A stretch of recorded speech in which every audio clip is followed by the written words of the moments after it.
ರೈತರು ಬೆಳೆದ ಬೆಳೆಗೆ ಮಾರುಕಟ್ಟೆಯಲ್ಲಿ ಲಾಭದಾಯಕ ಬೆಲೆ ದೊರೆಯುವುದಿಲ್ಲ. ಮಧ್ಯವರ್ತಿಗಳು ಬೆಲೆ ನಿಗದಿಪಡಿಸುತ್ತಾರೆ.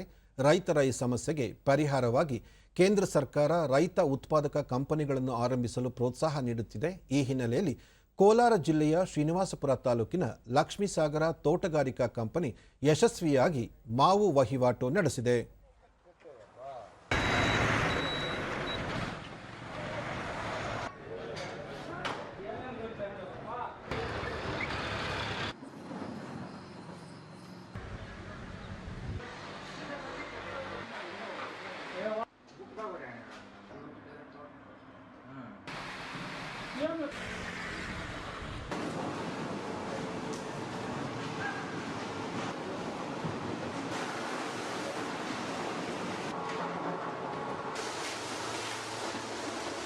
ಇದರಲ್ಲಿ ನಮಗೆ ಎಫ್ಒ ಮಾಡಲಿಕ್ಕೆ ಅನುಮತಿ ಕೊಟ್ಟಿದ್ದಾರೆ.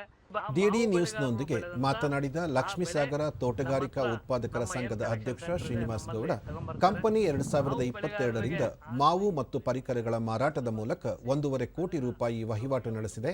640 ಮಂದಿ ರೈತರು ಷೇರು ಹೊಂದಿದ್ದಾರೆ ಎಂದು ತಿಳಿಸಿದರು. ಅವರ ಆನ್ಲೈನ್ ಪೇಮೆಂಟ್ ಅವರ ಅಕೌಂಟ್ಗೆ ಜಮಾ ಮಾಡ್ತಾ ಇದ್ದೇವೆ. ಅವರಿಗೆ ಬಂದು ಏನು ಮತ್ತೆ ನಾವಿಲ್ಲಿ ಮಾವು ಬೆಳೆದಂಥ ಬೆಳೆನ ರೈತರಲ್ಲಿ ನಮ್ಮ ಹತ್ರ ತಂದುಕೊಟ್ಟಿರ್ತಾರೆ, ಅದು ನೇರವಾಗಿ ನಾವು ಗ್ರಾಹಕರಿಗೆ ತಲುಪಿಸುವಂತ ಇದರಲ್ಲೇ ನಾವು ಇದು ಮಾಡ್ತಾ ಇದ್ದೀವಿ. ಆವಾಗಲೇ ಒಂದು ಅರ್ಧ ಗಂಟೆ. ಲಕ್ಷ್ಮೀಸಾಗರ ತೋಟಗಾರಿಕಾ ಕಂಪನಿ ಸದಸ್ಯ ಆಂಜನಪ್ಪ, ಕಂಪನಿಯಲ್ಲಿ ಎಲ್ಲಾ ವಹಿವಾಟು ಪಾರದರ್ಶಕವಾಗಿ ನಡೆಯುತ್ತಿದೆ. ನಮಗೆ ಇದರಿಂದ ಲಾಭದಾಯಕ ಬೆಲೆ ದೊರೆಯುತ್ತಿದೆ ಎಂದು ಹೇಳಿದರು. ಕಳಿಸಿದಾಗ ಆ ಕಂಪ್ನಿಯಲ್ಲಿ ಏನು ರೇಟ್ ಹೋಗ್ತದೋ ಆ ರೇಟ್ ನಮ್ಗೆ ಹಾಕೊಡ್ತಾ ಇದ್ದಾರೆ. ಆ ರೇಟ್ ನಮ್ಗೆ ಹಾಕೊಟ್ಟ ತಕ್ಷಣ ಮಾರನೇ ದಿವಸ ಇಲ್ಲ 2 ದಿವಸ ಬಿಟ್ಟು ಬಂದ ತಕ್ಷಣ ರಜೆಗಳು, ಬ್ಯಾಂಕ್ಗಳು ಯಾವಾಗ ರಜೆಗಳು ಇರ್ತದೆ ಅವಾಗಿಲ್ಲ, ಮಾರನೇ ದಿವಸ ನಮ್ಗೆ ಅಕೌಂಟ್ಗೆ ಹಾಕ್ಬಿಡ್ತಾರೆ.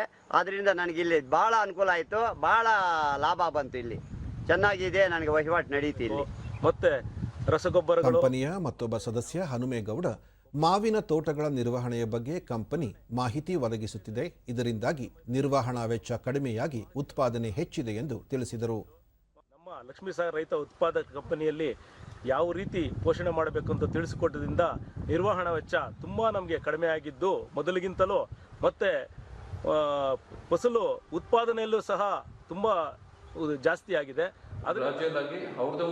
ಜಿಲ್ಲಾ ತೋಟಗಾರಿಕಾ ಉಪನಿರ್ದೇಶಕ ಕುಮಾರಸ್ವಾಮಿ, ರೈತರು ಸಂಘಟಿತರಾಗಿ ಸಂಸ್ಥೆ ಸ್ಥಾಪನೆ ಮಾಡಿದರೆ ಮಾರುಕಟ್ಟೆಯಲ್ಲಿ ಲಾಭದಾಯಕ ಬೆಲೆ ದೊರೆಯುತ್ತದೆ. ಕಂಪನಿಯ ಸದಸ್ಯರಿಗೆ ಇಲಾಖೆಯಿಂದ ತಾಂತ್ರಿಕ ನೆರವು ಮತ್ತು ಸಬ್ಸಿಡಿ ಯೋಜನೆಗಳನ್ನು ಕೋರಿಕೆ ಮೇರೆಗೆ ಒದಗಿಸಲಾಗುವುದು ಎಂದು ಹೇಳಿದರು.